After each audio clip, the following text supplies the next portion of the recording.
اگر التجائیں رد ہونی ہوتی تو اللہ تعالیٰ قرآن پاک میں یہ کبھی نہ فرماتا کہ اور تمہارا رب کہتا ہے مجھ سے دعا کرو میں تمہاری دعا قبول کروں گا۔ توڑنے والے ہزار بیٹھے ہیں، جوڑنے والا صرف اللہ تعالیٰ ہے۔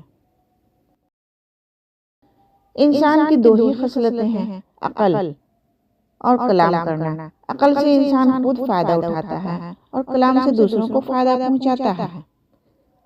جو کچھ بھی تم اللہ سے رو کر تڑپ کر مانگتے ہو، دیکھنا ایک دن وہ حقیقت میں تمہارے سامنے ہوگا انشاءاللہ۔ انسان بزدل اتنا ہے کہ سوتے ہوئے خواب میں بھی ڈر جاتا ہے، اور بے وقوف اتنا ہے کہ جاگتے ہوئے اللہ پاک سے نہیں ڈرتا۔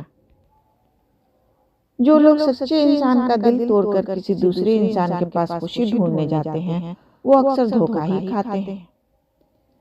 جب صبر نہ آ رہا ہو تو جائے نماز پر بیٹھ کر رو لیا کرو، کیونکہ آنسوؤں کا بھرم اللہ تعالیٰ کی ذات کے سوا کوئی نہیں رکھ سکتا۔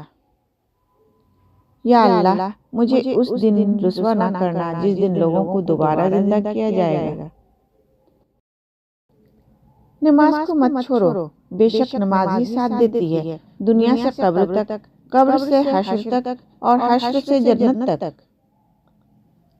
مشکلات زندگی کا حصہ ہیں، یاد رکھیں رات کتنی ہی تاریک کیوں نہ ہو، صبح کا سورج ضرور نکلتا ہے۔ بہترین صبح وہی ہے جس کا آغاز اللہ تعالیٰ کے نام سے ہو۔ آپ تھک جائیں گے مگر انسان راضی نہیں ہوں گے۔ دل میں اتنا یقین سنبھالو کہ وہ چاروں اطراف سے معجزے بھیجے گا تو وہ واقعی بھیجے گا۔ نماز میں کسی کے لیے دعا کرنا اور اس کو پتہ بھی نہ ہو، بس یہی سچی محبت ہے۔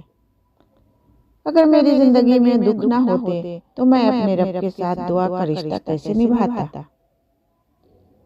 نماز کو بوجھ کی طرح نہ پڑھا کریں، یہ وہ تحفہ ہے جو اللہ تعالیٰ نے ہمیں ہر بوجھ سے سکون پانے کے لیے دیا ہے۔